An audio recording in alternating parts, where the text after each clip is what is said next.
Hello friends, welcome back to Media Talks. நான் உங்கள் Mounika. So Kaveri Instagram வச்சுருந்தா என்ன மாதிரி பிக்சர்ஸ் இந்த மாதிரிலாம் போஸ்ட்லாம் போடுவாங்க அப்படின்ட்டு ஃபேன்ஸோட ரெக்வஸ்ட்காக ஃபேன்ஸ் சைட்லேருந்து ஃபேன்ஸ் பேஜஸ் வந்து ஷேர் பண்ணியிருந்த ஒரு சில அப்டேட்ஸ் தான் பார்த்துட்ருக்கீங்க இன்ஸ்டாகிராமில். ஸோ தேங்க்யூ சிஸ்டர், இவ்வளோ மெனக்கிட்ட நீங்கள் இவ்வளோ விஷயம் பண்ணியிருக்கீங்க. ஸோ ரொம்பவே சந்தோஷமாக இருக்குது. ஸோ இன்ஸ்டால் இல்லாதவங்களுக்காக தான் இந்த ஒரு அப்டேட்ஸ். ஆல்ரெடி பார்த்துருப்பீங்க. உங்களுடைய கருத்தை கமெண்ட்டில் சொல்லலாம். ஸோ ஆல்ரெடி வந்து பார்ட் 1 பார்த்துருப்பீங்க. பார்ட் 2 கிட்டத்தட்ட சாரி கைஸ், அதில் 11 பிக்சர்ஸ் சொல்லியிருந்தேன். 20 பிக்சர்ஸ் மொத்தமாக ஷேர் பண்ணியிருக்காங்க. For the corrections. ஓகே, இந்த பிக்சர் வந்து பார்த்தீங்கன்னா நம்ம விஜயோடது. ஸோ எப்பயுமே விஜயோ கவிரை கிட்டத்தட்ட ஒரு இந்த ஆர்குமெண்ட்ஸ் வந்து பார்த்தீங்கன்னா நல்லாவே இருக்கும். ஸோ இந்த மாதிரி ஏதோ ஆர்குமெண்ட்ஸ் அப்போ எடுத்தது நினைக்கிறேன். எனக்கு எக்ஸாக்டாக எந்த சீனுன்னு எனக்கு ஞாபகம் இல்லை. உங்களுக்கு எது ஞாபகம் இருந்தால் கீழே கமெண்ட்டில் தாராளமாக சொல்லுங்கள். இது ஜஸ்ட் ஒரு ஃபன்னியாக இருக்க மாதிரி ஒரு கான்வர்சேஷன் தான். Looking this good should be illegal. இவ்வளோ அழகாக இருக்கிறது ரொம்பவே வந்து சட்டத்துக்கு குற்றம் உள்ளது அப்படிங்கிற மாதிரி ஒரு ஃபன்னி கான்வர்சேஷன். அதுக்கு Vijay, good things I have the best lawyer to defend me. அதாவது நல்லதான், என்ன டிஃபெண்ட் பண்ணுறதுக்கு ஒரு நல்ல லாயர் என்கிட்டே இருக்காங்க அப்படின்ட்டு காவேரியை சொல்கிற மாதிரி ஒரு அழகான ஒரு ஃபன்னி நோட்டில் ஒரு சூப்பர்பான ஒரு கேப்ஷன் வந்து கொடுத்துருக்காங்க. ஸோ இந்த பிக்சர் எப்போ எடுத்ததுங்கிறத மறக்காமல் கமெண்ட்டில் சொல்லுங்கள். அடுத்ததாக நம்ம வீக்காவோட ஒரு ஸ்பெஷல் பிக் தான். ஸோ இது வந்து அவங்க அப்பா பர்த்டேக்காக அந்த டைமில் எடுத்த ஒரு பிக்சர் நினைக்கிறேன்.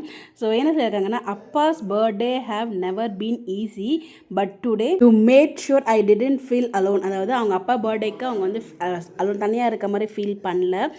Thank you for remembering him for bringing the cake without me saying a word and for standing beside me through every emotion.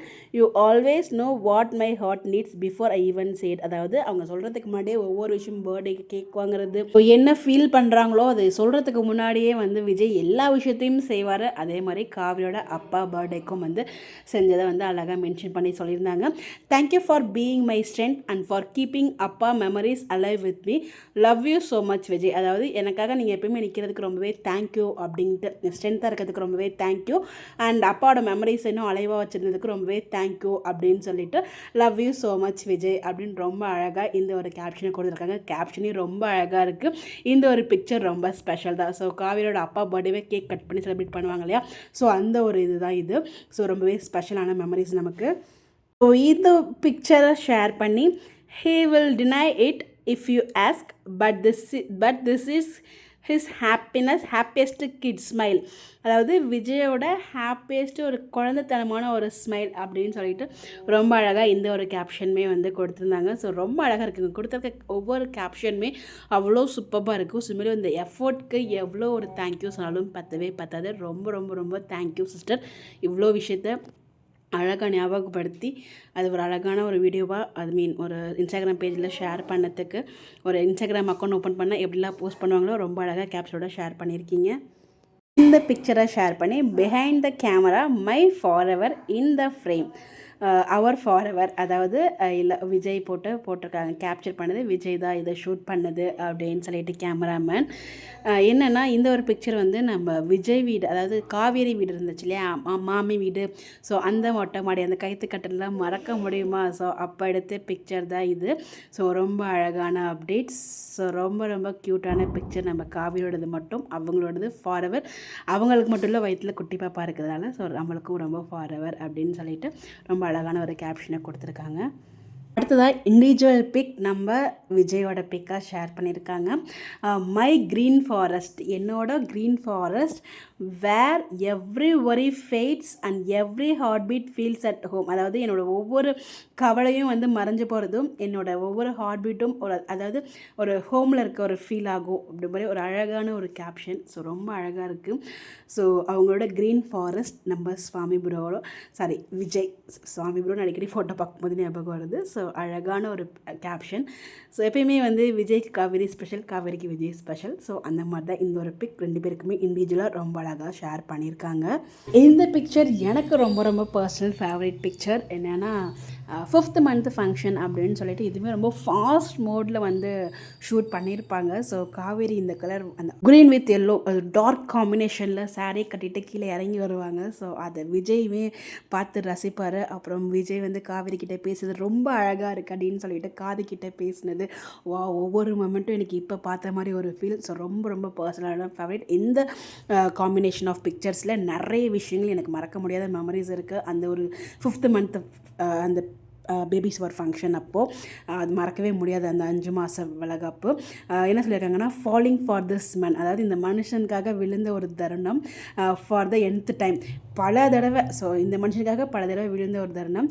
Maybe it's the way he looks at me, அந்த இடத்துல பார்ப்பார் இல்லையா, maybe it's the way he stands beside me, ஏன்னா or maybe it's simply him every single time my அருந்தவாள் அப்படின்னு சொல்லிட்டு. ஆக்சுவலாக இவருக்காக இந்த மனுஷனுக்காக நான் நிறைய டைம் லவ்வில் விழுது, நிறைய டைம்.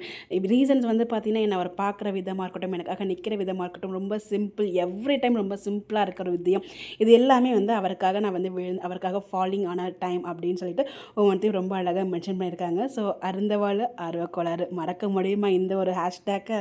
இந்த பேபி ஷவர் 5th மந்த் ஃபங்க்ஷனில் இன்னும் கொஞ்சம் ஸ்லோவாக கொண்டு போயிட்டா நல்லாயிருக்குமே. நான் அப்போயிலேருந்து போராடிட்டு இருக்கேன். பட் நம்ம போராட மட்டும் தான் முடியும், அதுக்கு மேலே எதுவுமே பண்ண முடியாது. பட் நிறைய மெமரிஸ் வந்து அந்த ஃபங்க்ஷனில் இருக்குது. எனக்கு இன்னும் அந்த கண்மையில் நின்றுட்டே இருக்க விஜயும் காவேரியை பார்த்துக்கிட்டது, எல்லோரும் சாப்பாடு ஊட்டினது, அப்புறம் ஆஃப் ஸ்க்ரீனில் மெமரிஸ் நிறைய க்ரியேட் ஆனது. ஸோ அதாவது காவேரி, அதாவது அங்கே டேரக்டர் சொல்லாமலே காவேரிக்கு ஒரு விஷயங்கள்லாம் பண்ணது. ஸோ நிறைய டிஸ்கஸ் பண்ணியிருக்கோம். So lots and lots of memories by this frame. ஆக்சுவலாக இந்த பிக்சர் வந்து ஆஃப் ஸ்க்ரீனில் எடுத்த ஒரு பிடிஎஸ் தான், நதி சிஸ்டர். இந்த ஃபங்க்ஷன் அப்போல்லாம் நம்ம சிஸ்டர்ஸ்க்கெலாம் வந்து அவ்வளோ பெரிய பாண்ட்லாம் இருக்காது. இந்த மாதிரி இவ்வளோ அழகாக பண்ணுறாங்களே அப்படின்னு சொல்லிட்டு கங்காவுக்கும் சரி யமுனாக்கும் சரி ரொம்ப பொறாமையாக தான் இருக்கும். அண்ட் ரெடி பண்ணுறது அது எல்லாமே பண்ணுவாங்க. பட் அந்த பொறாமை பிடிச்ச சீன்ஸ்லாம் அது எல்லாமே ரொம்ப அழகாக எலபரேட் பண்ணி கொண்டு போயிருக்கலாம். பட் டீம் எவ்வளோ சொதப்பணுமோ அவ்வளோ சொதப்பிட்டாங்கன்னு தான் நான் சொல்லுவேன். பிகாஸ் அவ்வளோ நெகட்டிவிட்டிஸ் க்ரியேட் பண்ணி எப்படி சொல்கிறது, வீக்காக சேர்ந்தால் சீரியல் ஆகிடும். இதே ஒரு மெயின் தாட்டை வச்சு கொண்டு போய் தான் கடைசி 6 மந்த்ஸ்லாம் சொல்ல வார்த்தையே இல்லை, அந்த மாதிரி தான் பண்ணி வச்சுருந்தாங்க. பட் இது ரொம்ப அழகாகவே இன்னுமே எடுத்துகிட்டு போயிருந்துருக்கலாம். பட் வேஸ்ட் பண்ணிட்டாங்கன்னு தான் நான் சொல்லுவேன். நதி sisters, just one piece of our heart was missing today, miss you Narmada அப்படின்னு சொல்லிட்டு அந்த கேப்சர் பண்ணது விஜய் அப்படிங்கிற மாதிரி வந்து போட்டிருக்காங்க. ஆக்சுவலாக இந்த 5th மந்த் ஃபங்க்ஷன் கூட நர்மதா கூட்டு வரல, நம்ம அதையுமே டிஸ்கஸ் பண்ணியிருப்போம். பிகாஸ் அக்காவுக்கு எவ்வளோ பெரிய ஃபங்க்ஷன், அதுக்குமே நர்மதா வரல, இவங்க 3 பேர் மட்டும் தான் இருக்காங்க. ஸோ ஒரு ஹார்ட்டில் ஒரு குட்டி பீஸ் மட்டும் மிஸ் ஆகிருக்கு அப்படின்னு சொல்லிட்டு அதுவுமே வந்து மென்ஷன் பண்ணி மிஸ் யூ நர்மதா அப்படின்ட்டு வந்து போட்டிருக்காங்க. உண்மையிலே குட்டி நர்மதா சூப்பராக ஆக்ட் பண்ணுவாங்க, பர்ஃபெக்ட் சாய்ஸ் ஃபார் நர்மதா. அவங்கள நம்ம லாஸ்ட் டைமில் கூட ரொம்பவே மிஸ் பண்ணோம், நிறைய சீக்வன்ஸில் மிஸ் பண்ணியிருந்தோம். அதே மாதிரி இவங்களும் மிஸ் பண்ணியிருக்காங்க அப்படின்னு சொல்லிட்டு ரொம்ப அழகாக வந்து ஷேர் பண்ணியிருக்காங்க. ஒரு ஃபியூ பிக்சர்ஸ் இருக்குது, அதை நான் அடுத்த வீடியோவில் நான் ஷேர் பண்ணுறேன். ஸோ தயவு செய்து நீங்களும் இந்த மாதிரி வந்து ஹாப்பியாக டிஸ்கஸ் பண்ணுற மாதிரியோ, இல்லை ரோஸ்ட் பண்ணணுமா, எவ்வளோ ரோஸ்ட் பண்ணணுமோ நம்ம இன்னும் தாராளமாக ரோஸ்ட் பண்ணலாம். நிறைய விஷயங்கள் ரோஸ்ட் பண்ண வேண்டியது இந்த எம்என்ல இருக்குது, நிறைய இருக்குது. ஸோ அதை பண்ணணுமா தாராளமாக பண்ணுவோம். ஸோ என்னெல்லாம் பண்ணுவோம் இன்ட்ரெஸ்டிங்காக பண்ணுற மாதிரி தயவுசெய்து கமெண்ட்டை கொடுங்க. Waiting for those comments. தயவுசெய்து வந்து பார்த்திங்கன்னா எபிசோட்ஸ் பற்றி ஏதாச்சும், இல்லை உங்களுக்கு இந்த சீன்ஸ் பிடிக்கும், இல்லைனா வந்து அவங்க ஷோஸ் போனதில் இந்த ஷோஸ் ரொம்ப நல்லாயிருக்கும் அப்படின்னு சொல்லிட்டு எதை வேணால் ஷேர் பண்ணுங்கள். பட் கமெண்ட்ஸை தயவுசெய்து இன்ட்ரெஸ்டிங்காக கொடுத்தீங்கன்னா இன்னும் ஹாப்பியாக இருக்கும் நம்ம டிஸ்கஸ் பண்ணுறதுக்கு.